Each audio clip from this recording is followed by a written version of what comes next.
Attends, s'il te plaît, c'est vraiment une question très importante à se poser. Est-ce que je vais aller au paradis? Est-ce que tu t'es déjà posé cette question? Et c'est vraiment simple pour aller au paradis, mais on complique tellement la chose. La Bible dit, si tu confesses le Seigneur Jésus et tu crois de ton cœur que Dieu l'a ressuscité des morts, tu seras sauvé. Il y a seulement Jésus-Christ qui peut te ramener au paradis. Donc vraiment, accrochez-vous de lui. Laissez ce monde et mettez-vous dans sa parole. C'est vraiment très important. Mets le Seigneur Jésus-Christ comme ton Seigneur et ton Sauveur tous les jours. Sois chrétien, pas seulement le dimanche, mais sois chrétien tous les jours. Et tu iras au paradis. C'est une promesse du Seigneur. Il est chrétien et tu te demandes, est-ce qu'il va aller au paradis? Au paradis. Alors, sache bien, écoute bien, qu'une personne qui entend parler du prophète Mohammed sallallahu alayhi wa sallam, qu'il est venu avec un message, qu'il a pris connaissance de son message avec les preuves et qui se détourne de cela, eh bien il ne pourra pas rentrer au paradis. Car la parole du prophète sallallahu alayhi wa sallam, sache que elle provient d'Allah. Un homme qui a reçu Jésus n'ira pas en enfer. Et si tu meurs, c'est le paradis qui t'attend. Vous les avez entendus. Si toi aujourd'hui tu fais partie d'une religion, ça veut dire forcément que tu fais partie de ces personnes qui ont ce mode de pensée selon lequel celui qui ne fait pas partie de ta religion, celui qui ne fait pas partie de ton domaine spirituel est une personne qui ne verra pas le salut et qui par conséquent ira en enfer. Mais finalement, qui ira en enfer et qui ira au paradis? Est-ce que c'est vraiment des endroits réels ou c'est juste des fictions pour nous endormir l'esprit? Dans cette vidéo, je vais te donner 3 faits surprenants à propos de l'enfer que probablement tu ne connaissais pas. Mais bien avant de continuer, je t'invite à liker la vidéo. C'est juste un petit clic en bas de la vidéo, ça me permet de référencer cette vidéo et toi ça ne te coûte rien, c'est juste un petit clic juste en bas de la vidéo. C'est parti. Bonjour à toi et bienvenue sur le canal de la communauté Oudjama. Moi c'est Lourak et comme tu le sais déjà, ici on parle de culture africaine, de monde noir et de tout ce qui a trait à l'africanité. Si c'est ta première fois d'arriver sur notre canal, je t'invite à liker la vidéo et à t'abonner si ce n'est pas encore fait. Et nous entamons le sujet sans plus tarder. Voici ce qu'on lit dans la Bible. Jean chapitre 3 à partir du verset 16. Car Dieu a tant aimé le monde qu'il a donné son Fils unique afin que quiconque croit en lui ne périsse point, mais qu'il ait la vie éternelle. Dieu en effet n'a pas envoyé son Fils dans le monde pour qu'il juge le monde, mais pour que le monde soit sauvé par lui. Celui qui croit en lui n'est point jugé, mais celui qui ne croit pas en lui est déjà jugé, parce qu'il n'a pas cru au nom du Fils unique de Dieu. C'est clair, celui qui ne croit pas en Jésus n'a pas la vie. Donc croire en Jésus est la condition sine qua non pour avoir le salut. Tout celui qui ne croit pas n'aura pas le salut et par conséquent, comme c'est binaire, soit tu as le salut, soit tu as la damnation, ça veut dire que si tu ne crois pas en Jésus, forcément tu iras en enfer. Croire en Jésus est la condition sine qua non pour avoir le salut. Il n'y a pas 36 autres solutions, c'est soit tu crois et tu as le salut, soit tu crois pas et tu as la perdition. Et voici ce qu'on lit dans le Coran. Sourate chapitre 9 à partir du verset 29. Combattez ceux qui ne croient ni en Allah ni au jour dernier, qui n'interdisent pas ce qu'Allah et son messager ont interdit, et qui ne professent pas la religion de la vérité parmi ceux qui ont reçu le livre, jusqu'à ce qu'ils versent la capitation par leurs propres mains après s'être humiliés. Les Juifs disent « Uzaïr est fils d'Allah ». Les chrétiens disent « Le Christ est fils d'Allah ». Telle est leur parole provenant de leur bouche. Ils imitent les dires des mécréants avant eux. Qu'Allah les anéantisse. Comment s'écartent-ils de la vérité? Donc, pour le Coran et les musulmans, le Christ n'est pas fils d'Allah. Par conséquent, on n'a pas besoin de croire en sa divinité pour avoir le salut. Et d'ailleurs, ceux qui croient en cela, selon le Coran, sont des gens qui sont dans la perdition, sont des gens qui s'égarent de la vérité. Et le Coran recommande aux musulmans de combattre ces gens-là farouchement et férocement. Mais alors, comment faire pour avoir le salut, ou plutôt, comment faire pour éviter l'enfer? Parce que ici, nous allons parler de l'enfer. Qu'est-ce qu'il faut réellement faire pour éviter l'enfer? À quelle croyance est-ce qu'il faut adhérer pour avoir le salut et par conséquent éviter l'enfer? Commençons d'abord par savoir c'est quoi l'enfer, la définition même de l'enfer. Alors, selon toutes les religions, l'enfer c'est le lieu de damnation éternelle. C'est le lieu où on t'envoie pour être châtié. Donc si sur terre, tu as fait le bien, tu seras récompensé par le paradis. Donc le paradis c'est la récompense éternelle. Et si tu as fait le mal, c'est-à-dire si tu ne t'es pas rangé du bon côté, comme nous venons de le voir, tu seras châtié éternellement. Alors, quand on parle de châtiment éternel, on se demande qu'est-ce que ça signifie? Le châtiment en question, c'est quoi? Voyons comment le Wiktionnaire définit le châtiment. Le Wiktionnaire nous dit que le châtiment est une peine infligée en vue de corriger. Peine infligée en vue de corriger. Ça veut dire par exemple que si un enfant s'est mal conduit, on se dit pour éviter que cela se reproduise prochainement, il faut le châtier, c'est-à-dire il faut lui imposer une peine pour que à chaque fois qu'il osera recommencer cette chose-là qu'il a commise, il se souviendra de la peine qu'on lui avait infligée et se dira que ce que je suis en train de m'apprêter à faire est mal et ainsi il va se corriger. Le châtiment est une peine infligée à une personne en vue de le corriger. Mais alors, on doit se demander, qu'est-ce que l'enfer corrige? Quelle peine est-ce qu'on va infliger à une personne en enfer pour pouvoir le corriger du fait que l'enfer en question est une damnation éternelle, un châtiment éternel? C'est ça qui nous emmène au premier fait que nous allons voir, le premier fait totalement surprenant à propos de l'enfer, c'est que quel est le but de l'enfer? Parce que nous avons vu ici que l'enfer est un châtiment, mais le châtiment a un but. Le but du châtiment, c'est de corriger. Mais quel est le but de l'enfer, qui est un châtiment qui ne corrige rien? Parce que les personnes qui sont damnées en enfer, ils sont pour l'éternité. Alors, qu'est-ce que ça va corriger? Une personne qui s'est mal conduite sur terre doit être corrigée sur terre pour pouvoir continuer sa vie de la meilleure des façons, d'une façon corrigée. Mais si on l'envoie en enfer pour être corrigé, qu'est-ce que ça va corriger? Donc l'enfer n'a aucun but. Et maintenant, dites-moi un peu, un Dieu sage et intelligent, comment peut-il créer quelque chose qui n'a pas de but? Comment peut-il créer quelque chose qui n'a pas d'objectif? On t'envoie en enfer parce que c'est un châtiment, mais un châtiment qui n'a aucun but, qui ne peut pas te corriger. Comment un Dieu intelligent et sage peut-il créer quelque chose qui n'a pas de but, qui n'a pas d'objectif? Vous ne trouvez pas que c'est débile? Et en parlant de Dieu sage et intelligent, on nous a aussi toujours appris à la catéchèse et tout que Dieu serait un Dieu d'amour, un Dieu compatissant, un Dieu qui aime ses enfants. Alors, moi je vous pose la question, est-ce qu'un Dieu compatissant peut créer une fournaise dans laquelle il jette ses propres enfants et sans aucun but? Parce que comme nous l'avons vu, l'enfer n'a pas de but. Alors vous imaginez qu'un père, un jour qui voit son fils et il se dit « cet enfant m'a trop énervé, m'a trop tourmenté et tout » et il se dit « je vais le prendre, je vais le mettre dans le feu, je vais le mettre dans une fournaise, je vais le brûler ». Dites-moi un peu, si vous vous trouvez en face d'un père pareil, qu'est-ce que vous allez dire de lui? Quelle est l'image qu'il va vous transmettre à vous? Tu te retrouves devant un homme, devant ton ami par exemple qui est père, qui a des enfants, et il voit 2 de ses enfants ou 3 qui sont tellement turbulents, tellement têtus, tellement insolents, et il se dit ces enfants, moi je vais les brûler. Il les prend, il les met dans une fournaise, et il ferme, et il les voit comment ils sont en train de cramer à l'intérieur du four. Pour qui est-ce que vous allez prendre ce parent-là? Est-ce que c'est vraiment un père d'amour? Vous pensez vraiment qu'un père d'amour peut brûler ses enfants vifs sans aucune possibilité de sortir de ce feu-là? Parce que d'ailleurs, des enfants humains, quand on les met dans un four, ils vont brûler, oui, mais ils vont mourir après. Mais selon ce que nous dit le récit de l'enfer, ce sont des pleurs et des grincements de dents qu'il y aura chaque jour éternellement. Donc ce père-là, il entend comment ses enfants sont en train de crier, de se lamenter, et lui, ça ne lui fait aucun effet. Il est totalement sourd aux appels de ses propres enfants qu'il prend et qu'il tourmente chaque jour dans la fournaise. Vous vous rendez compte?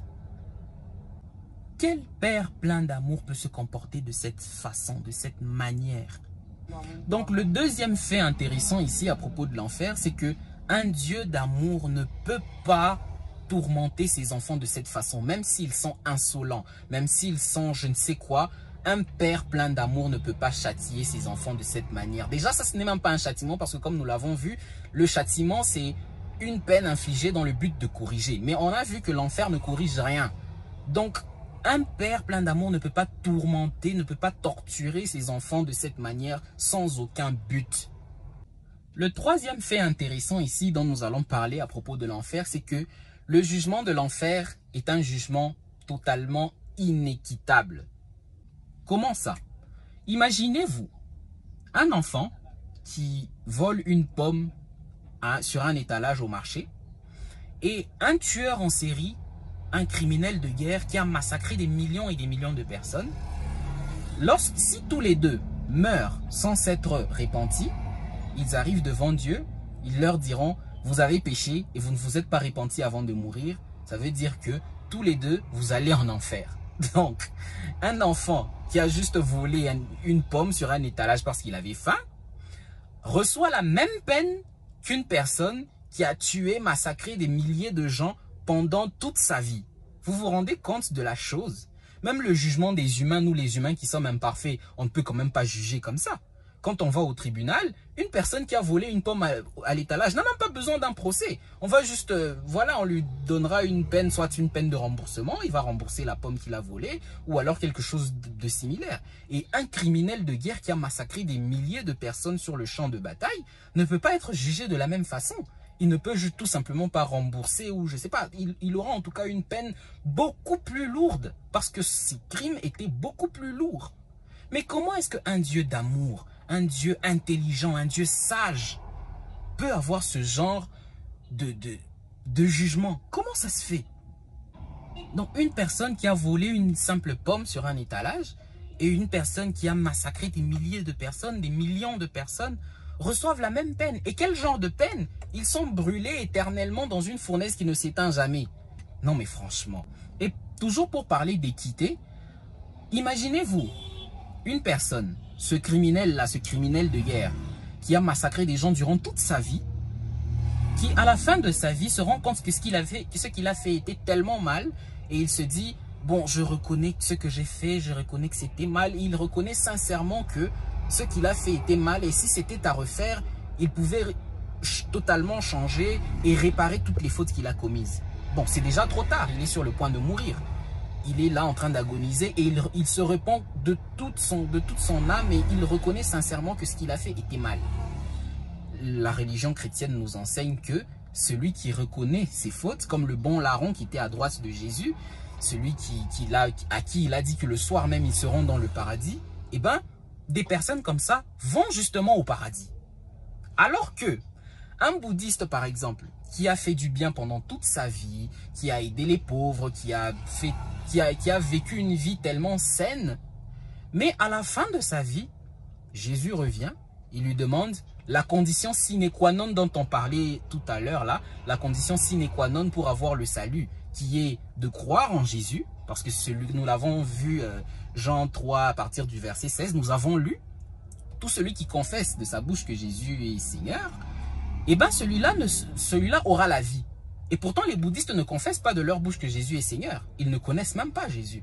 Donc ce bouddhiste-là qui a fait le bien pendant toute sa vie, lorsque Jésus va lui demander, est-ce que tu as cru en moi? Eh bien, et s'il répond non, il va en enfer. Vous vous rendez compte?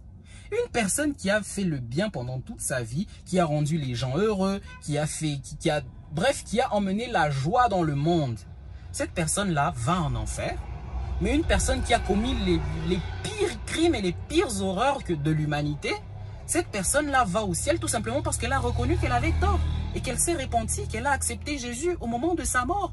Franchement. Bien évidemment, ici, lorsque on dit des choses comme ça, nous aurons toujours des chrétiens pacifistes ou même des musulmans pacifistes qui diront que non, l'enfer ce n'est pas un lieu réel, comme les témoins de Jéhovah par exemple. Ils diront que l'enfer n'est pas un lieu réel, c'est à prendre au sens figuré, l'enfer en soi n'existe pas vraiment, c'est juste des métaphores qu'utilise la Bible pour nous enseigner. Mais non, vous ne pouvez pas dire ça, parce que dans la Bible, il y a beaucoup de références qui font allusion à un feu éternel qui ne s'éteint pas, dans lequel les gens seront tourmentés jour et nuit au siècle des siècles. Je vais juste vous lire un petit exemple, un petit extrait dans lequel la Bible parle d'un lieu de tourment éternel. Luc chapitre 16 à partir du verset 19. Il y avait un homme riche qui était vêtu de pourpre et de fin lin et qui chaque jour menait joyeuse et brillante vie. Un pauvre nommé Lazare était couché à sa porte, couvert d'ulcères, et désireux de se rassasier des miettes qui tombaient de la table du riche, et même les chiens venaient encore lécher ses ulcères. Le pauvre mourut, et il fut transporté par les anges dans le sein d'Abraham. Le riche mourut aussi et il fut enseveli. Dans le séjour des morts, il leva les yeux et tandis qu'il était en proie au tourment, il vit de loin Abraham et Lazare dans son sein. Il s'écria, « Père Abraham, aie pitié de moi, et envoie Lazare pour qu'il trempe le bout de son doigt dans l'eau et me rafraîchisse la langue, car je souffre cruellement dans cette flamme. » Abraham répondit, « Mon enfant, souviens-toi que tu as reçu tes biens pendant ta vie et que Lazare a eu les maux pendant la sienne. Maintenant, il est consolé ici et toi tu souffres. D'ailleurs, il y a entre nous et vous un grand abîme afin que ceux qui voudraient passer d'ici vers vous ou de là vers nous ne puissent le faire. » C'est clair, non? C'est un lieu réel où les gens qui sont là-bas ont même la possibilité de voir ceux qui sont bien et ceux qui sont là bien ont la possibilité de voir ceux qui sont dans la perdition et dans les tourments. En plus, on le dit clairement, hein, dans les tourments. Donc vous imaginez qu'un Dieu d'amour, un Dieu bienveillant, un Dieu tout ça, est en train de tourmenter ses propres enfants. Vous imaginez? Il tourmente ses propres enfants. Parce que là, ne nous dites pas que c'est Satan qui tourmente, parce que Satan lui aussi sera tourmenté. Bon, il sera tourmenté par qui? Il est tourmenté par Dieu qui l'a créé et qui a créé l'enfer. Comment un Dieu d'amour bienveillant peut-il créer un lieu aussi abominable? Et c'est pareil dans le Coran, il y a plein de références coraniques qui parlent d'un lieu bien réel où les gens seront tourmentés, où il est dit qu'il y aura des... Bon, malheureusement, je n'ai pas eu le temps de chercher cette référence coranique, mais il y a un verset coranique qui dit qu'il y aura des gens qui, quand ils seront dans le feu, en proie aux brûlures, on leur donnera des peaux qui se consumeront et quand ces peaux seront consumées, on leur donnera de nouvelles peaux pour qu'ils continuent à être consumés et goûtent au châtiment de la fournaise. Donc, c'est clair que ce sont des lieux où c'est un lieu véritablement réel où les gens seront envoyés pour être tourmentés jour et nuit au siècle des siècles. Quel Dieu, quel Père sensé peut faire une chose pareille? En réalité, c'est quoi l'enfer? J'en parlerai dans une prochaine vidéo bien détaillée, mais ici, dans la conclusion de cette vidéo, je vais juste vous faire l'ébauche de ce que c'est que l'enfer en réalité. Au moment où les hommes étaient en train de créer la religion chrétienne, parce qu'en fait l'enfer comme on le connaît aujourd'hui a sa véritable description dans le Nouveau Testament.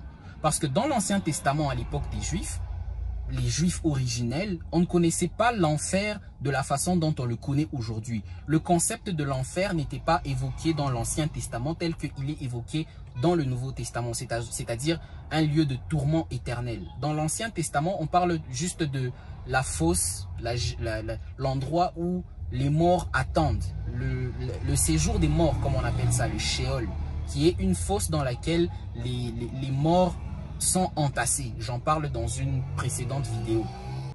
Mais alors, au moment où les gens étaient en train de créer le concept du christianisme, c'est à cette époque, lorsque le Nouveau Testament est en train d'être rédigé, que les gens ont inventé ce nouveau concept d'enfer, c'est-à-dire un lieu de châtiment éternel, pour pouvoir faire peur aux personnes qui ne voulaient pas se convertir à cette nouvelle religion et pour en même temps conforter les personnes qui adhèrent à cette religion en leur disant que vous avez la possibilité d'avoir une récompense éternelle dans un paradis hypothétique, dont nous n'avons aucune preuve d'ailleurs, mais les personnes qui refusent de se convertir à cette nouvelle religion, eux, ils seront châtiés, ils auront les pires châtiments qui existent.